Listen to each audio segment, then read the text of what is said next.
Oke,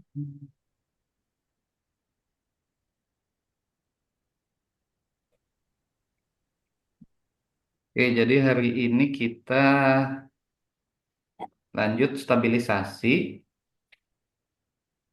Nah, kalau minggu kemarin itu kita sudah bicara sekilas abu terbang atau fly ash lah. Hari ini kita masuk ke abu sekam.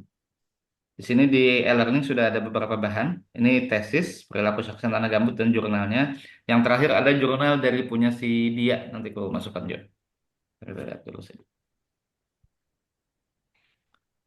Sini dulu. Nah, hari ini kita kalau umumnya kalau di Banjarmasin tuh fly ash, tapi sebenarnya selain fly ash, abu sekam atau rice husk ash itu sama bisa dimanfaatkan untuk stabilisasi juga. Ini contoh ini tesisku 2012, judulnya pengaruh kadar air di sekitar area lahan gambut yang distabilisasi terhadap sifat fisik dan sifat teknis tanah gambut. Nah, jadi nanti kalau tesis ya kalian kan sebagian stabilisasi kan coba dilihat poin-poinnya. Ini pembimbingnya dulu Bu Nur Endah dan almarhum Prof Indar. Nah, jadi pertama kalian jelaskan dulu nanti latar belakangnya, stabilisasinya yang umum digunakan apa? Biasanya itu kapur. Terus kita tambah pozolan yaitu abu sekam. Jadi di sini pozolannya itu abu sekam.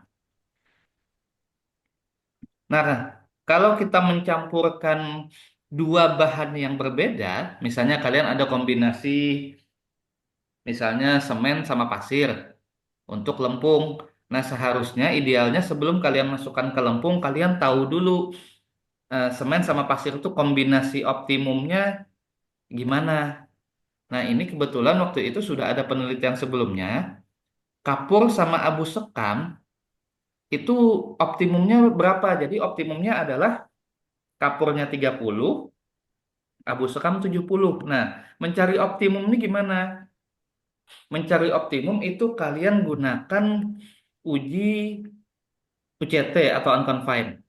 Jadi dicoba-coba jadi 10 90, 10 kapur 90 abu sekam, 20 kapur 80 abu sekam, 30 kapur 70 abu sekam, 40 kapur 60 abu sekam sampai 50 50. Itu dicampur, kemudian diuji tekan pakai UCT waktu itu. Itu dicek yang paling menghasilkan kekuatan yang mana. Kenapa? Karena tujuan stabilisasi kan meningkatkan daya dukung. Jadi kemarin dicek ternyata berdasarkan hasil unconfined, maka yang paling optimum ya yang 30% kapur dan 70% abu sekam. Kemudian penelitian sebelumnya harus disinggung juga. Jadi kalau di sini dulu yang sebelumnya itu mendapatkan maksimum 10% dari berat basah tanah gambut. Nah, ini beberapa kali harus kalian eh, pastikan juga kalau stabilisasi itu bisa pakai berat basah, bisa berat kering, bisa volume. Nah, itu harus kalian jelaskan dulu nanti. Harus kalian pastikan mencampurnya pakai perbandingan apa. Baru setelah itu penelitian lanjutan. Nah, ini tujuannya. Stabilisasi tanah gambut dimodelkan mengimitasi kondisi nyata di lapangan untuk memberikan hasil yang memuaskan serta diketahui bagaimana sifat fisik dan teknisnya. Ini dulu waktu tesis seperti ini, memanfaatkan abu sekam dan kapur. Nah, baru metode. Metodenya pertama pastikan kondisi inisial kita tahu dulu. Jadi kalian cek dulu sebelum dicampur. Apakah ada kemungkinan setelah dicampur lebih jelek? Ada. Pernah. Jadi ternyata kondisi sebelum dicampur itu malah lebih lebih bagus daripada setelah dicampur. Itu ada pernah kejadian. Waktu penelitian bersama si Peteria Krisnadi sama Ferdi itu ada kejadian. Nah, di sini kemarin beberapa kali yang sudah proposal tesis kan diminta SEM. Nah, sebenarnya SEM penting juga ini untuk melihat perubahan bentuk fisiknya ya. Nah, untuk mengetahui pembandingan perilaku keduanya sehingga presentasi bahan stabilitas umum dipadamkan. Nah, karena ini tesis, tesis itu biasanya hasil uji lab harus ada kalian verifikasi. diverifikasinya bisa dibandingkan dengan perhitungan manual atau dengan software. Ini kebetulan kemarin hasil konsolidasinya menggunakan untuk memperakirakan pemanfaatan tanah gambut dengan metode Gibson dan Low serta metode Den Haag. Nah, ini terus diagram alirnya. Jadi kalian jelaskan dulu yang diuji apa. Ini kemarin yang diuji adalah GS, angka pori, berat volume, pH, kadar air, kandungan organik, uji SEM, sifat teknisnya, kuat geser, dan pemampatan. Habis itu tahap 2, ini tahap 1, ini kondisi inisial, kondisi awal sebelum dicampur. Nah, ini yang setelah dicampur. Jadi dijelaskan dulu pencampurannya berapa? 30-70. 30-70, terus setelah 30-70 baru kita lihat dicoba-coba. Pertama pakai 5%, 10, 15, 20. Habis itu, nah kalau gambut ada namanya masa perang. Jadi perlu diingat, stabilisasi kimiawi ini, proses kimia itu kadang perlu waktu. Jadi kalau kayak gambut optimumnya setelah dia biarkan 30 hari. Contohnya lagi pondasi galam. Pondasi galam itu tiksotropi tanah atau friksinya itu baru bekerja maksimum setelah 14 hari. Nah, jadi kalian harus memperkirakan juga. Kadang ada yang nggak bisa cepat, paling lambat 3 hari misalnya seperti itu. Setelah itu baru baru uji sifat fisik teknis sama uji suction di sini. Terus habis itu di SEM lagi. Nah, baru dilihat. Ini sketsa kotak ujinya dulu. Uji suctionnya pakai kertas Wordman nomor 42 waktu itu. Nah, sekarang kita lihat abu sekam apa sih isinya. Nah, jadi ini penting juga kalian tampilkan juga nanti abu sekam isinya apa. Nah, misalnya kalian pakai banyak sih kemarin itu ya bahan-bahannya. Kalian tampilkan aja bahannya apa dulu. Jadi ini kapur sama abu sekam di sini. Nah, kapurnya, oh sorry ini ketukar ya. Kapur sama abu sekam ketukar. Ini yang ada silikanya yang abu sekam seharusnya. Jadi, sorry. Jadi eh, silikanya silikanya sorry betul ya ini. Ya silikanya betul nih, silikanya kapur 77%, anasnya 75, kalsiumnya bahan pozolannya itu di 92 di sini. Oh ya kebalik nih. Jadi kapur terbesar kalsiumnya 92, ini kita tukar nih. Terus abu sekam silikanya 75,88. Nah, menurut English and Metcalfe, kalau kapur ketemu silika itu akan membentuk water insoluble gel yang akan segera melapisi dan mengikat partikel tanah gambut dan menutup pori tanah gambut. Jadi bahan stabilisasi kalian tuh nanti bereaksi jadi apa? Nah, itu harus dilihat juga. Kemudian ini hasil uji dibandingkan dengan penelitian terdahulu. Kalau ada penelitian terdahulu bagus bisa kalian bandingkan. Jadi ternyata karena ini pakai gambut, GS-nya 151, kadar airnya 500, gamanya 0,98, ini harus lebih kecil dari 1, gamma gambut. Angka porinya 7, pH-nya 4, organiknya 99, kadar abunya 0,86, kadar seratnya 50,93, kuat gesernya 24 kPa, dan pemampatannya 5,8 mm. Nah ini terus SEM. Ini SEM sebelum, jadi kalau kalian ada SEM, minimal dua, kondisi sebelum sama kondisi setelah.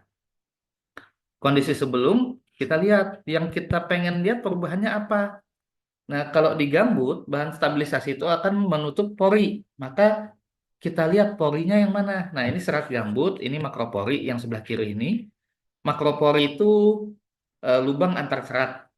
Tapi di dalam serat sendiri itu ada mikropori. Jadi yang kanan ini itu adalah pembesaran 1000 kali, sedang yang kiri pembesaran 250 kali. Nah, itu harus kalian, kalau ini kalian sendiri yang menganalisa nanti dari hasil sampel. Jadi pembesaran 250 terus ke pembesaran 1000 untuk melihat mikroporinya. Kalau kalian lempung, lempung itu mikroporinya itu adalah eh, lempung itu kan bentuknya biasa lembaran. Jadi yang namanya mikropori lempung itu adalah spasi antar lembar itu. Nah, kalau makroporinya itu adalah antar tiap lembar, tiap kumpulan lembaran itu biasa di situ. Nah, baru kita bahas. Kita coba 5, 10, 15, 20. Nah, itu kalau kita, karena berdasarkan berat basah, maka kalau kita berdasarkan berat kering jadi 37,5, 75, 112, dan 150. Nah, kemudian yang paling penting adalah setelah itu ya kita bandingkan dengan kondisi inisial. Ini yang contoh kondisi inisialnya ini yang biru muda ini. Ini inisial, yang biru tua ini setelah 10 hari pemeraman, kadar untuk kondisi kadar airnya, yang merah 20 hari dan ungu 30 hari. Logikanya, kalau kita bicara stabilisasi, selama tidak ada pengaruh air dari luar, kadar air ini seharusnya tambah lama harus tambah kecil. Harusnya tambah lama dia tambah kecil. Kenapa? Karena untuk bahan kimia bereaksi perlu air. Nah, jadi logikanya dia tambah lama harus tambah kecil. Itu di situ. Kalau tambah kecil apa? Artinya tanah itu tambah kering. Biasanya kalau tanah tambah kering dia kekuatannya naik kan larinya ke situ. Nah, ini kebetulan bikin dua. Ini pertama sumbu Y-nya adalah kadar air versus persentase stabilisasi. Kemudian eh, ini adalah untuk kondisi pengambilan sampelnya. Kemarin kebetulan karena pengambilan sampelnya tiga kondisi berbeda, maka tengah sama tepi di sini. Nah, jangan lupa harus dibahas. Jadi kemarin ternyata setelah dicampur dengan abu sekam, maka kita bahas dulu. Pertama, kadar air. Mengalami penurunan dari kadar air awal 511% sampai 158% di tengah dan 161 pada bagian tepi untuk persentase stabilizer 20%. Nah, kenapa? Kenapa yang di tepi kok lebih besar dari yang di tengah? Ya, karena ada pengaruh kadar air lingkungan sekitar membuat posisi tepi secara umum memiliki kadar air lebih besar.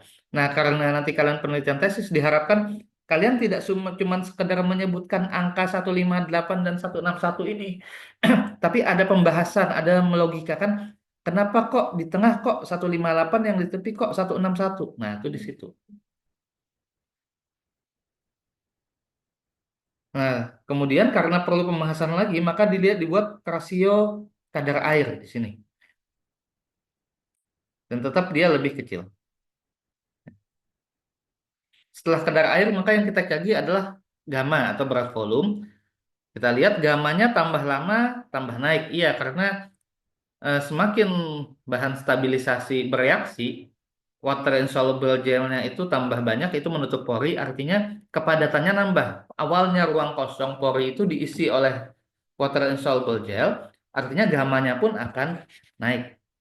Kalau gamanya turun, ada sesuatu yang terjadi artinya. Dan itu harus kalian lihat.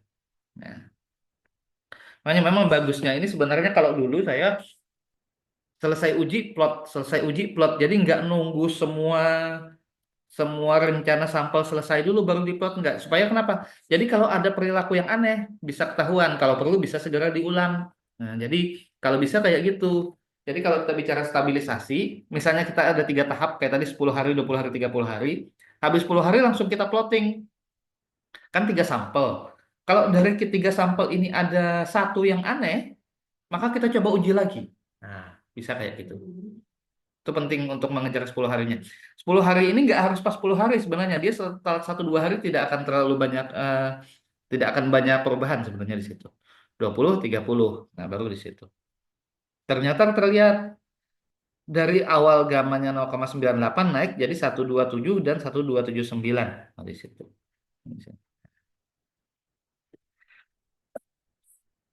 Di mana di sini pengaruh kadar air lingkungan membuat berat permukaan lebih besar. Habis itu kita cek GS. GS juga semakin lama semakin besar. Kenapa? Karena stabilisasi itu dia bisa menutup, selain menutup pori, dia juga melapisi butiran. Nah, kalau melapisi butiran, maka di sini specific surface-nya itu tambah besar. Specific surface tambah besar, GS-nya tambah besar. Tuh di situ. Di sini yang ada yang aneh itu di sini, di B. Kalau kalian perhatikan yang kanan atas sini, untuk kondisi 30 hari, dia naik rata antara 10 dan 20 ini sedikit lagi, sedikit sekali kenaikannya, makanya bentuknya seperti ini. Tapi ini bukan turun, dia sebenarnya flat ini. Seakan-akan, tapi karena bentuk grafiknya kayak gini, ini seakan-akan turun, tapi dia sebenarnya flat. Nah, jadi GS dibahas. GS mengalami peningkatan dari 151 jadi 2. Padahal pada kurva cenderung konstan. Jadi di sini ternyata berdasarkan nilai GS, reaksi stabilizer tidak hanya menggunakan air dalam pori saja, tapi menggunakan sumber air lain dari lingkungan sekitar yang tidak distabilisasi, sehingga nilai GS-nya lebih besar. Nah, ini harus dibahas. Dibahasnya gimana? Kalau membahas tren, bisa kalian lihat dari grafik, bandingkan dengan kondisi awal, atau kalian cari literasi, bisa. Cari penelitian-penelitian lain. Habis GS baru kita ambil angka Pori di sini. Angka Pori dari mana? Angka Pori dari uji stabilisasi sebenarnya. Nah, logikanya juga seharusnya kalau stabilisasi, angka Porinya tambah lama tambah kecil. Karena dia ketutup oleh bahan stabilisasi itu di sini. Ini rasio angka Pori sama. Kemudian karena gambut itu ada kadar organik. Tapi kalau kalian gambut agak sulit. Jadi kalau bisa main di lempung aja sebenarnya. Tapi kalau mau gambut ya silahkan. Kalau gambut harus cek kadar organiknya lagi. Jadi di sini kadar organik atau OC-nya itu dari 99% menjadi 53% itu turun. Kenapa? Karena kadar organiknya kemasukan mineral. Kapur sama abu sekam itu mineral. Jadi kadar organiknya itu turun. Tuh di situ. Kemudian cek kadar abu lagi. Nah, kadar abu ini apa? Kadar abu adalah kadar air, apa, sampel kadar air yang dibakar sampai 800 derajat Celcius sampai 1200 selama 3 sampai 5 jam. Itu kalau gambut. Kalau kalian perlu kadar abu di MIPA ada, di tempat kita di teknik kimia juga ada. Kemudian cek pH, karena gambut ada pH, cek pH juga. Nah, baru ini bicara konsolidasi. Nah, konsolidasi penting kenapa? Karena kalau kalian stabilisasi, maka tujuannya kan pertama tuh dua biasanya, mengurangi pemampatan, meningkatkan kuat geser. Jadi yang kita cek biasanya cuma konsolidasi sama direct biasa di situ. Jadi dari dua inisialnya di atas sampai ke 5,8. Nah, di sini. Ini grafik Gibson dan grafik konsolidasinya. Ini primer, sekunder, tersiernya. Jadi kelihatan. Jadi yang ini angka Pori awal, angka Pori setelah primer dari sini ke sini ini primer, terus ini eh, sorry, ini primer, sekunder, tersier tuh di situ. Inisial atau primer, sekunder, tersier. Terus kita bahas juga kenapa dia turun. Nah, vertical strain-nya terlihat lebih kecil dari yang 20 tuh di sini. Terus kuat geser. Kuat geser juga seharusnya tambah lama tambah naik karena water insoluble gel itu kan nambah kepadatan. Logikanya kepadatan itu berhubungan dengan kuat geser tuh di situ. Tinggal kita bicara nanti satuan yang kalian gunakan apa. Nah, setelah itu jangan lupa kalian uji SEM lagi supaya kelihatan perubahannya dari yang inisial tadi awal ini SEM-nya di sini. Nah, jadi kelihatan makroporinya berubah. Dan jangan lupa pembesarannya harus sama. Jadi kalau tadi 250 sama 1000, kalian juga harus 250 sama 1000 di sini. Ini untuk kondisi stabilisasi 15%, yang bawah ini 20%. Nanti di sini. Baru kita rekap. Nah, di sini kita lihat yang paling optimum yang dilihat yang mana. Nah, yang paling optimum yang mana di sini? Kita setelah dimatrikskan seperti ini, kita lihat satu-satu. Tidak selalu yang paling optimum tuh yang nilainya paling besar. Contoh di sini GS-nya 176, 109, 205, 206. Terus di sini 279, 236, 176, 163. Sini gamanya 1139, 117, 12, 1270. Angka porinya 4 sama 4,9, 49, 4, 38. pH-nya di 62 dan 67 ya. Yang kita lihat di sini kuat gesernya 27, 30, 31, 32. Total pemampatannya 42, 38, 25, 6, 30, 20. Nah, di sini yang dilihat paling mempengaruhi kalau gambut itu pemampatan, maka di sini yang diambil adalah yang 15%. Kenapa? Pemampatannya paling kecil. Nah, kalau lihat kuat geser 31 ke 32 itu kecil, nggak terlalu besar. Yang lain juga kecil-kecil, tapi pemampatannya ekstrim. Makanya yang diambil kita persentase stabilisasinya yang 15% di sini.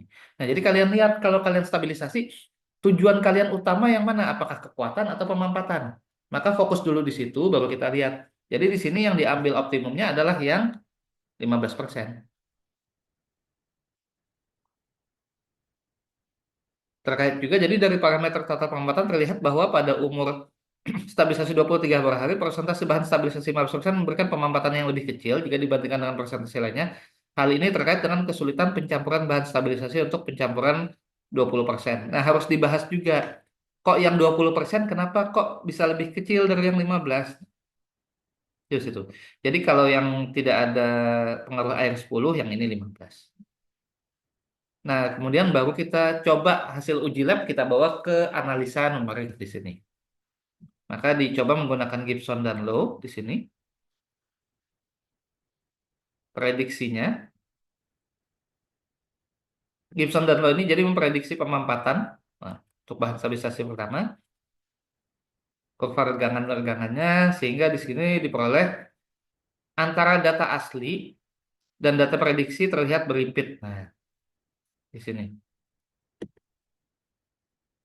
Kita lihat di sini. Nah, ini jadi yang merah ini adalah kondisi lab, yang ungu ini kondisi awal berdasarkan prediksi analisa numerik. Jadi ini dibandingkan berdasarkan perhitungan Gibson dan Low. Kemudian di sini yang 15 hari 30 harinya lab di sini, 30 hari Gibson dan Low di sini ternyata apa? Kurvanya berimpit. Nah, artinya eh, apa namanya? Hasil uji lab kita itu bisa divalidasi dengan metode Gibson dan Low di sini. Dan itu valid. Nah, itu di situ. Kalau metode Denhan seperti ini sama juga. Nah, kemudian muncul pertanyaan, kenapa kok kadar air di sebelahnya bisa berkurang? Jadi reaksi kimia itu mengakibatkan adanya yang disebut suction. Kalian misalnya nyampur kapur, lempung sama kapur, lempung sama kapur itu panas reaksinya. Panas itu akan menyebabkan air itu berkurang. Berkurang akibat apa? Akibat adanya suction atau hisapan karena reaksi kimia ini. Ini dibuktikan dengan penelitian saya menggunakan kata Swartman nomor 42 waktu itu setelah dikalibrasi. Nah, di sini kelihatan suctionnya tambah lama tambah besar. Suction ini berdasarkan nilai eh, PF-nya di sini. Nah, nilai hisapan atau PF itu di situ. Nah, di sini kenapa muncul reaksi suction dari mana? Muncul dari reaksi kimia stabilizer di mana reaksi pembentukan water insoluble gel memerlukan air sebagai salah satu faktor utama. Dalam hal ini air digunakan untuk bereaksi bukan hanya air dalam pori tanah tapi juga air dari lingkungan sekitar. Ini kelihatan suction versus tanah gambut dan lain-lain. Baru kita bikin kesimpulannya tuh di situ. Ini untuk gambut ya. Sudah nanti yang ini kebetulan belum masuk di e-learning, nanti dimasukkan. Nah, yang paling baru ini di Januari tadi, ini tesisnya dia. Jadi dia ini tesisnya kemarin itu menggabungkan efek abu terbang fly ash dan abu sekam padi rice ash dicampur dengan soft clay terhadap nilai CBR, swelling dan nilai kuat gesernya di sini. Ini dia, aku dan Irfan ya. Nah, kita lihat ke abstraknya aja di sini. Soil stabilization using admixture is one way to improve the mechanical properties of soil. Several studies have shown that the use of fly ash and rice husk ash can have an effect to increase the CBR value and suppressing the expansion of soil volume or swelling. Nah, dia ini mengambil dua concernnya, CBR sama nilai swellingnya di sini. Juga peningkatan dari kuat gesernya. Dalam hal ini, abu terbang yang digunakan berasal dari PLTU asam-asam, sementara abu sekam padi diambil dari daerah Cempaka. Persentase abu sekam yang digunakan adalah 15%, 20, dan 25% berdasarkan berat kering ya. Nah, ini harus di state. Jadi, dari berat kering, dry weight-nya. Sementara persentase abu sekam adalah 5 dan 10 dari berat kering. Tiap sampel dikompak baru dan diperam sama 3 dan 7 hari sebelum dites CBR. Pada sampel akan di apa nih subjek akan diuji menggunakan CBR terendaman, CBR rendaman, analisa numerik will be performed on shear strength. Jadi analisa numerik akan dilaksanakan terhadap kuat geser sampel yang sudah diuji dengan CBR rendaman, kemudian dibentuk untuk uji kuat gesernya. Di sini diperoleh hasil maksimum CBR value adalah sebesar 25% fly ash dan 5% abu sekam. Jadi ini yang nilai optimumnya. Pada saat masa peram 7 hari, CBR naik menjadi 1,72. Kohesi dan sudut geser dalam juga berubah tergantung pada persentase admixture yang digunakan. Namun, chemical stabilization uses fly ash and resistance requires water. Nah, jadi ini jangan lupa. Bagaimanapun juga, stabilisasi menggunakan abu sekam dan abu terbang memerlukan air, sehingga air lingkungan sekitar akan terus berkurang selama curing. Ya, nanti habis ini tak masukkan ke e-learning juga lah. Oke. Oke, ada yang mau ditanyakan sampai sini? Silakan. Ya, ini sebagai gambaran juga nanti kalau yang tesisnya stabilisasi, penampilannya kira-kira kayak gitulah. Ya. Silakan kalau ada yang mau didiskusikan, kalian.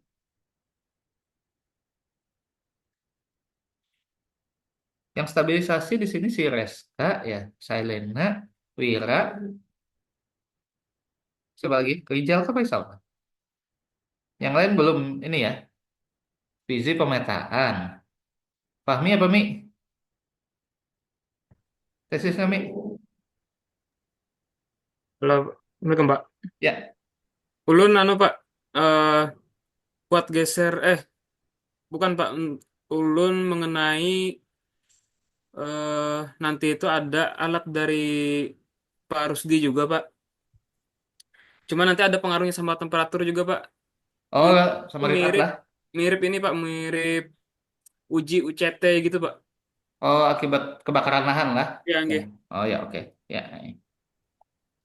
Nah, jadi kalau kayak gitu ya diingat ini aja, kondisi awal, kondisi akhir tuh harus di apa harus dimasukkan juga ininya. Jadi kondisi awal, kondisi akhir jangan lupa. Kalau kayak yang itu kemarin sih yang apa akibat perubahan suhu itu Pak Markawi itu kemarin nanyanya pengaruh apa aplikasi lapangan. Perubahan suhu itu apa termasuk jarak? Kenapa? Karena semakin jauh jarak sampel dari sumber api, logikanya suhu itu akan berkurang. Nah, kan jadi nanti aplikasi lapangannya gimana itu. Hmm. Ya. Alatnya ada Bang Rusdi punya kayaknya itu kan ya di lab lah. Oh, Nggih. untuk pemanasan tuh. Ya. Kalau fisik kan pemetaan lah sama Pak Yulian lah. Tinggi Pak. Kalau visi ini tesisnya jadi dahulu, proposalnya belum. Jadi Wira, Sailena, Reska nanti Sam pakai Sam itu ada. Sam sudah ada di lab terpadu sudah ada. Cuma Faisal belum nih juga. Ya, pokoknya Iya belum dikerjakan. Pak. Ini tadi gambaran. Jadi kalau tesis itu kayak gitu. Jadi grafik bahas, grafik bahas. Tapi kalau kalian ada main di hari, kalau bisa diplot dulu. Jadi kalau sudah ketahuan ada error, langsung uji ulang. Jangan nunggu selesai 30 hari baru dilihat. Itu ngulang dari nunggu 10 hari lagi kelamaan itu. Nah,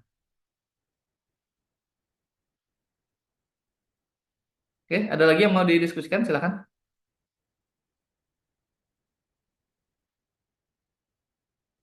Ini yang aku masukkan yang jurnalnya dia sama yang apa PPT-nya tesis nanti lah masukkan lah. Kayaknya.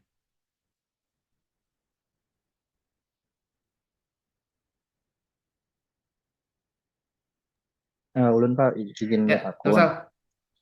Gih, ulun ini kan rencana ada apa namanya, ulun tuh kan penelitiannya tentang kuat geser antar muka dengan berbagai jenis material pondasi Pak. Ada yang betot kan, ada baja sama cerucuk kayu. Nah, nah habis itu kalau yang misalkan yang kebetulan kan yang disertasikan semalam kan yang perlakuan kayu galam Bapak. Ya. Nah, untuk eh, apa namanya, untuk kayu galam sendiri ini ada di uji khusus Pak, misalkan kayak uji apanya kayak untuk terkait yang kayu galamnya Pak. Yang dicari apa? Yang gesek-gesek apa? Belum Apa? geser atau Soal structure belum geser interaction atau lah, ya. Interaksi soal G G structure lah, ya. G. Nah, itu untuk yang perlu diuji tersendiri khusus misalkan khusus untuk apa namanya, kayunya sendiri itu Pak. Hmm. Ini sama Pak Rusdi lah. Nggih lengan harus di. Nah, ya, oke. Pak Rusdi kan paham aja sini pembimbing Jo waktu itu. Kalau kayu galam sendiri sebenarnya kalau apa namanya? Kalau soal structure interaction tuh yang penting dicek itu. Jadi kalau bisa itu kadar air tanah sama kadar air tanah waktu waktu nanti kan di loading tuh ya, kan di loading kan. Nggih. Nah, waktu di loading itu pada saat loading fondasi tanah sekitar juga dicek kadar air sama kalau bisa tanah sekitar itu di fan, uji fan shear. Jadi tanahnya sebelum pemancangan, sebelum dipancang lokasi fan. Terus setelah itu waktu mancang, pas saat awal mancang fan, kalau dibiarkan sekian hari, pas loading fan shear juga. Itu di situ kelihatan tanahnya itu apakah tiksotropinya sudah balik atau belum. Itu di situ biasanya. Hmm. Itu ada jurnal Pak Yulian mengenai fan shear-nya tuh ada. Jadi Pak Yulian tuh mengambil beberapa titik. Jadi Sidin dapat lekatan itu maksimum bekerja gesek itu setelah 14 hari kalau galam. Makanya beliau dapat itu berdasarkan uji fan. Jadi fan shear. Oh gitu. Nggih, nggih. Kemarin tuh ada pengijar Pak Rusdi kemarin tuh kalau misalkan itu kita uji venture-nya juga aja sih kemarin Hmm. tuh. Jadi fan Nggih. shear-nya tuh kalau bisa sebelum kondisi sebelum dipancang, terus saat lagi dipancang sama waktu ditekan ininya. Itu aja. Kalau untuk kayu galam sendiri, Oh, nggih. Nggih. kemarin sih aku ujinya uji kimia ini, uji kimia kandungan kimia. Jadi soalnya kalau baja sama beton itu nggak ada reaksi antara lingkungan dengan baja beton. Kenapa? Karena dia apa namanya? Itu mineral kan. Nah, tapi kalau galam ini sangat tergantung dari lingkungan sekitar karena itu kan tumbuhan. Nah, jadi kalau kemarin itu sih selain itu juga ujinya uji ini, uji tekan kayu galam iya juga. Terus sama uji kimia. Nah, jadi waktu itu aku membandingkan loading test dengan Tuhan ada. UCT-nya kayu galam. Nah, terus itu. Nah, ini ada fotonya kayaknya.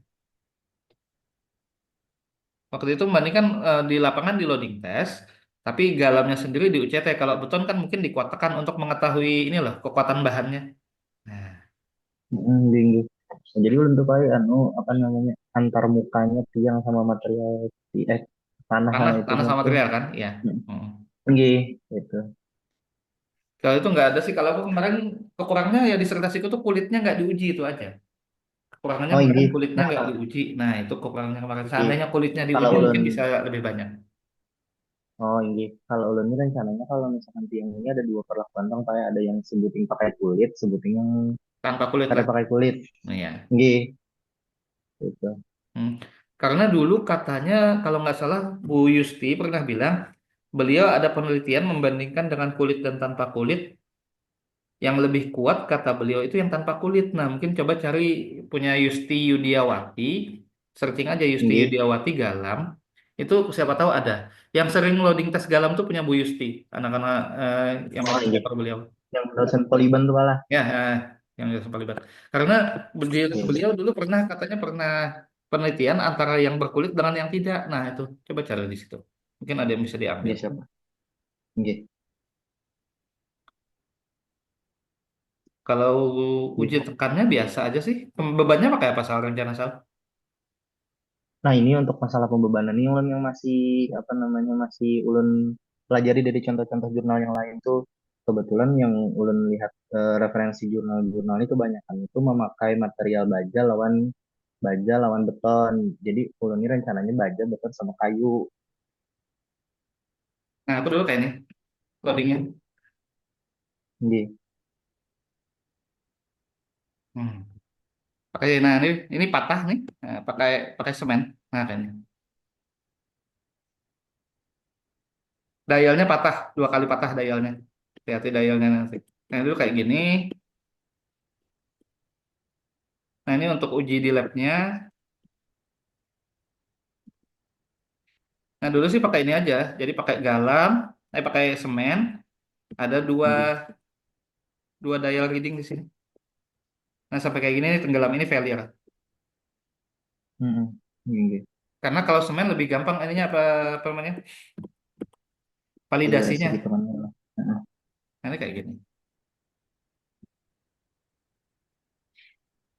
Ya diingat-ingat dihitung aja dulu kira-kira berapa gitu. Paling gampang pakai semen sudah. Nggih. Tapi kalau garam, kalau betonnya pakai yang panjang berapa? Kalau ini anu Pak, ulun tuh kayak di apa namanya di ulun tuh uji geser aja, uji geser biasa. Mau Cuman ulun dimodelin di ini masih miniatur lah. tinggi, Hmm. tinggi dibikin miniatur, Ya. dibikin skala kecil gitu loh Pak. Hmm. Kayak Artinya gitu. cukup aja Cuman kalau kalau begitu. Tapi di lapangan kan di lab tinggi kan? kalau di lab Pak, Hmm. tinggi. Kita uji ini aja, Jadi UCT betonnya aja. tuh tinggi. Nah itu karena ulun jadi kayak ada variasi kasar halusnya juga, kasar licin gitu nih Pak. Yang di kada licin mana panggilnya ibaratnya kasar halus lah yang betonnya juga. Bagus ya tuh. Pak Rusdi ada alatnya kayaknya sudah. Bisa aja. Tinggi. Melanjutkan punya si Nah, Pak. Ridho Ari Azhari. Ya. Nah. Ridho Ari Azhari ya Pak, sama Pak gitu. Hmm. Tapi Ridho itu semalam ini cerucuk. Cerucuk aja satu cerucuk licin. Tesisnya Ridho Ari Azhari. Hmm, Nah, dia nggih, bentar. nggih. Tuh awal Nggih, tahun bagus tadi bagus nggak nggih, lulus. sorry. Ridho Ari Azhari. Nggih, nggih. Angkatan berapa Ridho tuh Nggih. lah? 2012 kayaknya. Angkatan Fahmi kayaknya. Angkatan 2013 Pak. 13 kah? Iya Nah, di atas ulun. itu tesisnya Ridho semalam. Coba cari. Kayaknya mungkin di perpus tempat Nggih, PDL ada tuh. Punya Ridho tuh. nggih, ulun. Nggih, sambil ulun cari-cari kenal lagi Pak. Heeh. Nggih, mungkin itu aja Pak ulun yang dari ulun. Ya, Nggih, sip. Yang makasih penting Pak. jalan bukan nih, Kam. Yang bahaya itu Nggih. yang ada jalan. Oke. Sambil nunggu akreditasi Unlam November nih, mudahan keluar kejelasan. Mudahan tuh balik lagi malah. Hmm. Ada lagi yang lain? Kalau dari ulun itu aja Pak. Ya, sip, Sam. Oh ya, yang ini Fahmi tolong kan Milah intermezzo hari ada pada Hinopi Kak, yang WA Milah Selasa Tinggi kemarin lah. tinggi sudah Pak. Kemarin sudah di list di kantor tuh yang sama Nopiani. Jadi ulun list tuh sama Nopiani Pak. Ya. Aku ngiyau Pak Deddy sini pas ke luar kota kayaknya. Oh, nggih. Nikam Nggih, Nopi nggih. Handung, siapa lagi yang reguler semalam lah? Banyak sih Pak di kantor tuh karena ulun bawa aja karena banyak. Oke. Jaka Nggih. bisa loncat pagar ya sebenarnya. Nggih. Nggih Pak. Thank you, thank you. Nggih, masih Pak. Siapa lagi di sini yang di kelas ini yang alumni PPI? Ada kayaknya lah. Eh Kawirani ya juga sih sebenarnya ya lah. Tapi orang kejauhan mendatangi ke Banjar. Jawan. Apa Yang ulun di ulun Banjar-Banjar sudah gitu. Kai. Hah? Ulun sudah pian ya muji dulu. Nih, kadang ini hari kan ini PPI loh. Jadi Bekiawan alumni nih gasan akreditasi hari Selasa nih. Oh. Tapi yang di Banjar-Banjarnya kan kejauhan nih kan Nggih, mendatangi. nggih. Hmm. Akreditasi habis. Nah ya kalau belum ada jangan lupa absen lah. Aku belum sempat ngecek absennya nih tadi. Ya. Insya Allah kita minggu depan bicara apa nih? Minggu depan itu kita bicara mengenai oh abu boiler kelapa sawit nanti minggu depan. Kalau ini kan fly ash sudah, abu sekam sudah, kita bicara abu boiler kelapa sawit nanti minggu depan. Oke, mungkin untuk hari ini cukup sekian. Terima kasih. Assalamualaikum warahmatullahi wabarakatuh.